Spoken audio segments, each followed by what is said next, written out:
प्रिय विद्यार्थियों, कल पाण हल्दीघाट जी लड़ाई चूंड सिंधी मज़मून जो जेको मज़मून हो उन जे बारे में ॼाण हासिल करे रहिया हुआसीं त कीअं राणो प्रताप पंहिंजे घोड़े ते चढ़ी मुग़लनि जे मथां वार कंदो पे अॻिते वधियो।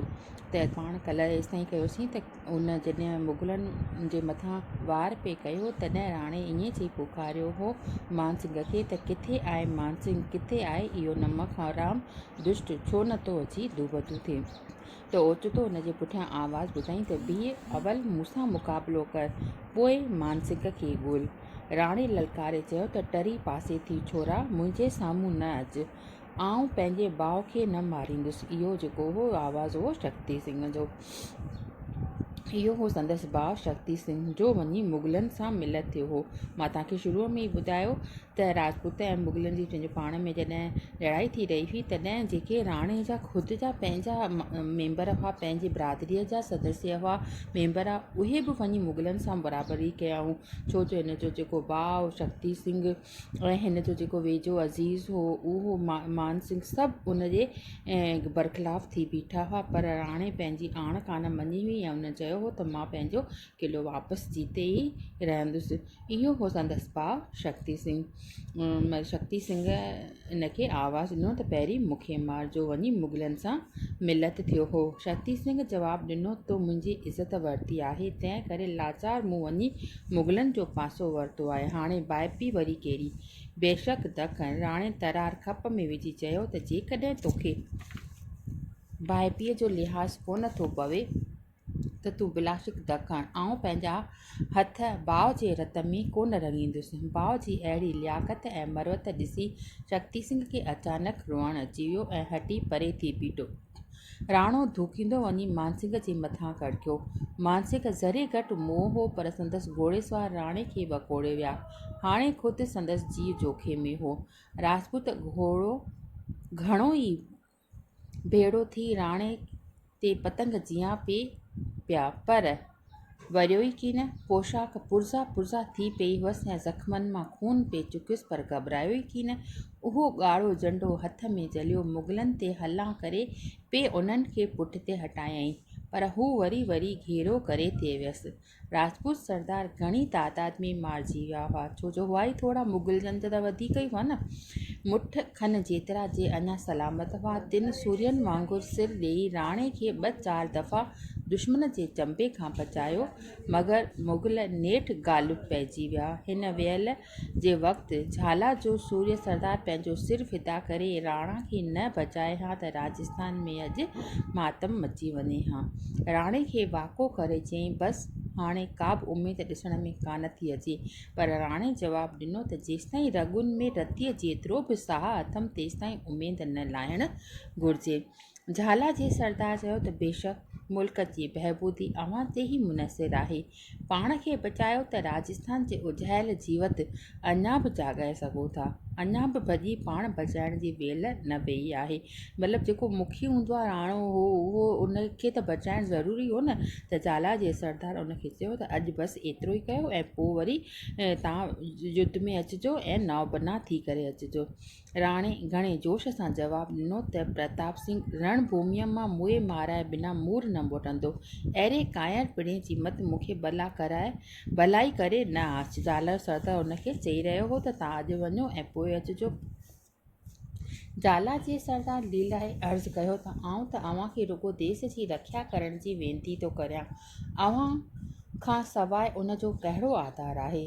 राणे जवाबु ॾिनो त अञा बि हिमत करे दुश्मन खे हकाले सघूं था। तोखां सवाइ जो को ॿियो मूंखे भॼी वञण जी सलाह ॾिए हा त हू त हिकदमि सिस्ती लाइ विझांसां।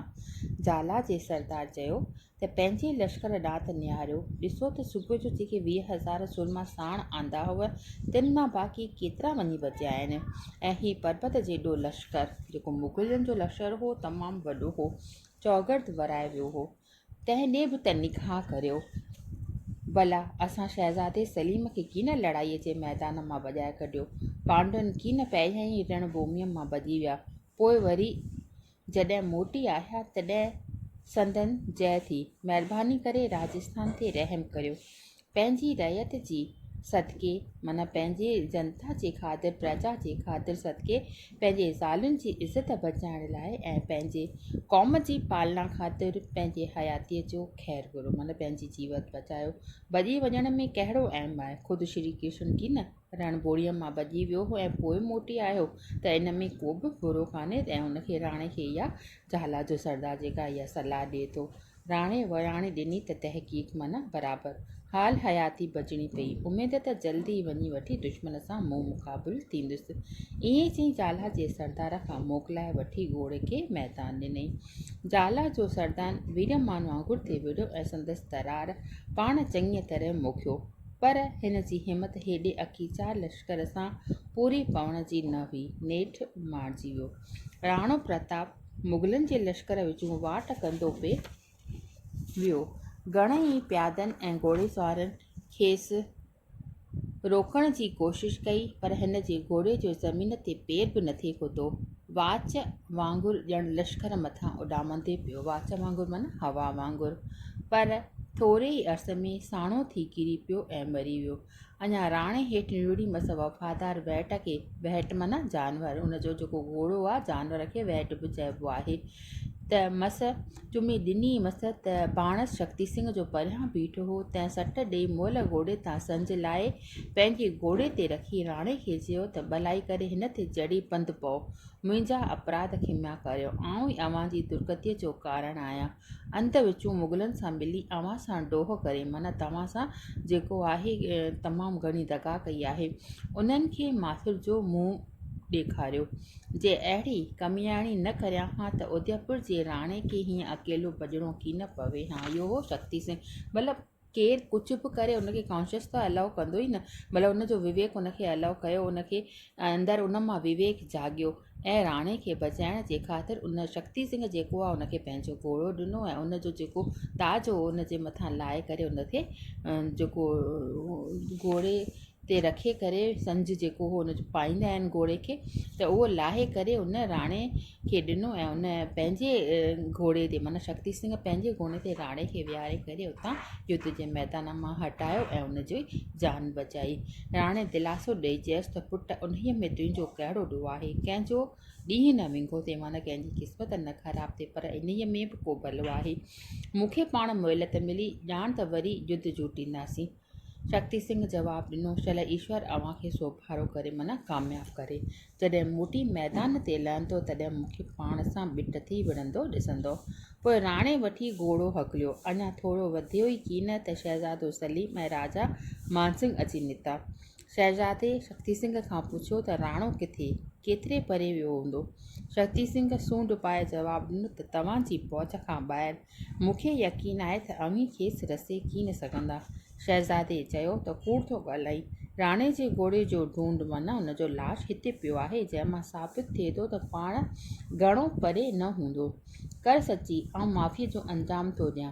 शक्ति सिंह बयानु ॾिनी त शहज़ादा आउं फ़ख़ुर सां थो चवां त राणे खे पंहिंजे घोड़े ते सवार करे हितां रवानो कयो अथमि। राजस्थान जो सारो मदार हिन जे ई मथां आहे। खेसि जोखम में ॾिसी करे आउं ॿाहिरि करे खां सवाइ रही न सघियुसि। न फ़क़ति एतिरो पर जिन जिन खेसि पकड़ण जी कोशिशि कई तिन मिड़नी जा कंध केराया अथमि। शहज़ादी चयो त हद नालाइकी कई अथई मगर जंहिं सूरत में मूं तोखे माफ़ी ॾियण जो अंजाम कयो आहे तंहिं सूरत में तोखे का बि सज़ा नथा ॾियो। हाणे टर हितां वञी भाउ विड़ो थी माना हुन सां वञी करे मिल। शक्ति सिंह जवाबु ॾिनो त मूंखे ॿियो की न घुरिजे। ईअं चई हिकु घोड़े ते सवार थी डूंगरनि में माना पर्वतनि में गाइब थी वियो। सलीम मानसिंह सां सलाह कई त राणे जे गॾु पइजे या न।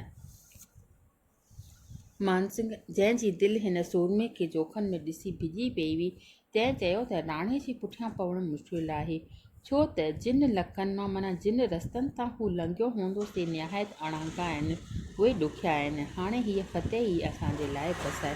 मतिलबु उहा जेका आहे उहा न लड़ाई फ़िलहालु त हासिलु कई पर राणे खे त कोन मारे सघिया न। राणो त वियो हली करे ऐं वरी नौ बिनो थी करे अची बहादुर थी करे वरी हिननि सां विड़ियो हो ऐं उनखे हथु कयो हुअईं।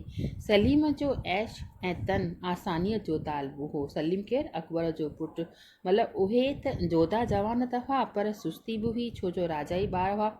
त उन्हनि चयो त बसि अॼु एतिरो ई। सलीम जो ऐश ऐं तन आसानीअ जो तालबो हो।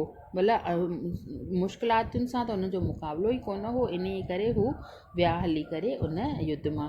तंहिंखे घुर्बी अहिड़ी सलाह हुई, सो राणे जे कढ पाउण जो ख़्यालु लाइ फिटो कयईं। सभई मोटिया छावणीअ ते, जिते शादमाना ऐं शुगुल थिया। माना हीअ फ़िलहालु त मुगलनि जी जीत थी हुई ऐं इन में जेको आहे राणो प्रताप जेको आहे ॿियो हली हो पंहिंजे घर ऐं वरी नौबनो थी अची करे पोइ वरी करे लड़ियो हो। त हिन मज़मून में तव्हांखे हल्दीघाट जी लड़ाई में बसि एतिरा 2 पार्ट ई रखियल आहिनि ऐं इन में जेके विच विच में जेके कोटेशन्स आहिनि उहे इम्पॉर्टेंट आहिनि, उहे तव्हां घर में कयो। सॉल्व करण जी कुझु न अचेव त तव्हां बेशक पुछी सघो थियूं। बसि अॼु एतिरो ई।